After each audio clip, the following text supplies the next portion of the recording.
vocation pour commencer. Oui, il s'appelait Antoine, en fait, mais on l'a un peu oublié. Comme il était un peu gros, il était fat, comme on dit en anglais, on l'appelait Fats. Fats Domino. Fats Domino, effectivement, évocation émouvante dans Libération ce matin. Il est mort avant-hier, il avait 89 ans. Il vivait encore en Louisiane, près de la Nouvelle-Orléans, qu'il avait vu naître dans une famille créole, pauvre. Le fondateur du rock'n'roll et du rhythm and blues, c'était lui. Elvis disait qu'il n'aurait jamais existé si Fats Domino n'avait pas existé avant lui. Puis les Beatles aussi lui avaient rendu hommage avec Lady Madonna. Alors, la question que pose Libération ce matin, c'est comment devient-on une racine pivot du rock quand on est noir, pauvre, potelé et le dernier né d'un clan de ramasseurs de coton. La différence, c'est que chez lui, il y avait un vieux piano droit à la maison. Son frère savait un peu jouer, il lui a appris à jouer. Et c'est ainsi que Antoine Domino est devenu Fats Domino. Il faut savoir qu'à 11 ans, vous le lirez dans Libération ce matin, il travaillait déjà, mais à l'usine. Il travaillait à l'usine et donc il passait ses fins de journée devant ce fameux piano droit. Et c'est là qu'il a inventé le rock. Enfin, quand je dis il a inventé, il était modeste par rapport à ça. C'est-à-dire qu'il disait « Je ne dirais pas que je suis à l'origine de ce truc, mais je ne me souviens pas avoir entendu quelqu'un d'autre le jouer avant moi. » Ainsi parlait Fats Domino, donc, qui nous a coûté avant-hier. Alors, c'est les vacances de la Toussaint en ce moment. Donc, c'est plus que jamais le moment de faire le tour de toutes les expos qui sont... J'ai parlé de celle de Lyon, de Bordeaux. Expo à Lille, au musée de Lille, avec la première rétro depuis 45 ans de Millet, Jean-François Millet. Alors, c'est bien le Millet de l'Angélus, hein.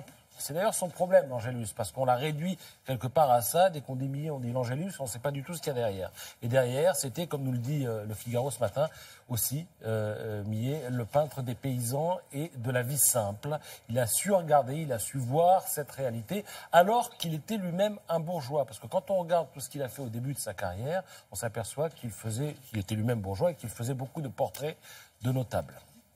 On apprend aussi ce matin dans le Figaro qu'il a eu pas mal d'influence aux États-Unis, parce qu'en France, on regarde Millet comme quelque chose d'un peu kitsch, mais aux États-Unis, il a été collectionné avec passion par les Américains. Il a même inspiré certains de leurs peintres, et on pense notamment à Edward Hopper.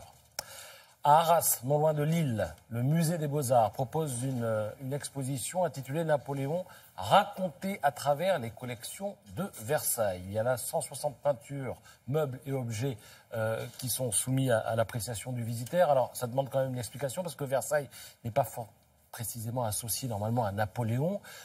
Cependant, Napoléon a laissé sa trace dans ces lieux qui sont plutôt associés à Louis XIV habituellement. Il avait d'ailleurs songé à s'installer à Versailles, mais à l'époque, il y avait trop de travaux. Il avait donc renoncé. Les collections sur l'empereur à Versailles sont réelles. Elles sont considérées comme les plus riches du monde. Le problème, c'est que quand vous allez à Versailles, elles sont difficilement accessibles lors de la visite. Donc Versailles, qui a fait un choix, qui a préféré privilégier la résidence royale en reconstituant les appartements historiques, a préféré faire en sorte que les objets napoléoniens soient visibles ailleurs, et en l'occurrence, c'est à Arras. Et puis, à Paris, au musée de l'Orangerie, papier dans le Monde, sur cette expo sur les relations entre le dadaïsme et l'art classique africain. Alors, je ne vais pas rentrer dans le détail, mais il suffit effectivement de regarder ces deux œuvres pour se convaincre que le rapprochement est pertinent. Vous avez à gauche, alors là, à droite, un masque anthropomorphe africain qui date du début du XXe siècle. Et puis, donc à gauche, ce portrait de Sarah, signé Marcel Yanko, qui date de 1919. Et alors, pour finir, je voudrais vous montrer ce tableau que vous connaissez. C'est l'Olympia de Manet qui avait fait scandale à l'époque. Et ce matin, Libération pose une question. Qu'est-ce qui fait qu'un tableau épate la galerie? Autrement dit,